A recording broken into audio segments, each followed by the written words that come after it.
Bonjour les curieux, heureux de vous retrouver pour ce deuxième article audio. Et oui, le premier a très bien marché. Sincèrement, au début, j'avais vraiment peur. Et au bout du compte, le succès a été vraiment inattendu.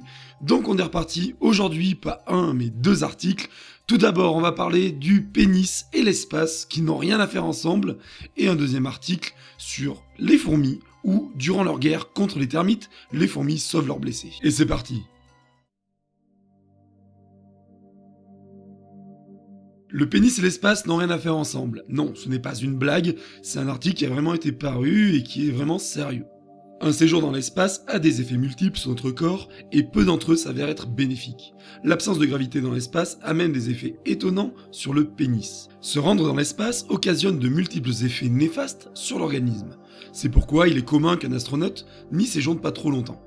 Il est connu qu'à terme, rester dans l'espace peut occasionner une perte osseuse ainsi que des modifications au niveau de la taille du corps et de la forme du visage et du cœur.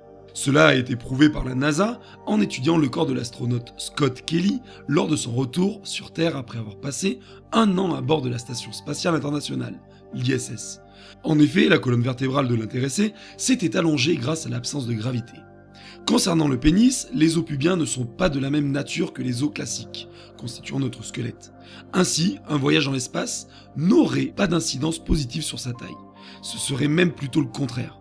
La gravité joue un rôle essentiel pour la circulation du sang dans notre corps, tandis qu'une absence de gravité réduit la pression artérielle dans les membres inférieurs, tels que les pieds, les mollets, les cuisses et donc le pénis. Comment interpréter cela ?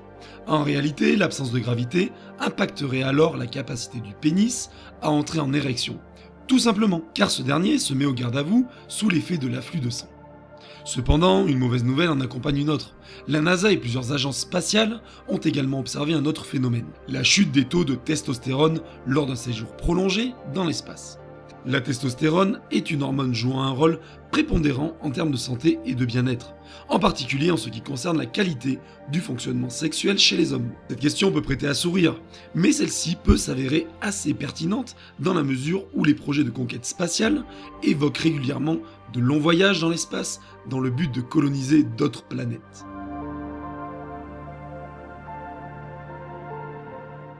Vous le savez, j'affectionne tout particulièrement les fourmis. Et du coup, j'avais envie de vous en parler avec cet article qui est assez hallucinant, vous allez le voir. Dans le sud du Sahara, les fourmis d'Afrique matabele, aussi appelées Megaponera analis, sont des prédatrices spécialisées dans la chasse aux termites. Mais quand sonne l'heure de la guerre, certains soldats sont blessés. Des sœurs d'armes ramènent alors les invalides à l'abri pour leur permettre de panser leurs blessures. Dans le règne animal, soigner ses blessés n'est pas chose courante, mais c'est un avantage évolutif indéniable, notamment pour la colonie où la survie dépend du nombre de ses occupants. Dans le sud du Sahara, les fourmis d'Afrique matabele ont compris la manœuvre. 2 à 3 fois par jour, ces prédatrices hors du commun partent en chasse et bien souvent, ce sont les termites qui trinquent. Pour ce faire, des colonnes de 200 à 500 individus se forment alors pour attaquer des termitières parfois situées à plus de 50 mètres. On envoie alors les éclaireuses qui débusquent l'adversaire. La charge est lancée et l'attaque est rondement menée. Certaines percent les lignes pour récupérer le butin. Mais ce type d'invasion n'est pas sans risque, et certaines fourmis se retrouvent alors piétinées sur le champ de bataille. Pour cette raison, elles ont développé un comportement qui était inconnu chez les insectes jusque-là. En effet, lorsqu'une fourmi se retrouve blessée au combat, elle appelle à l'aide ses compagnons en sécrétant des substances chimiques. Les plus forts amènent alors les invalides à l'abri pour leur permettre de panser leurs blessures. En général, le traitement consiste à enlever les termites qui s'accrochent encore à la fourmi.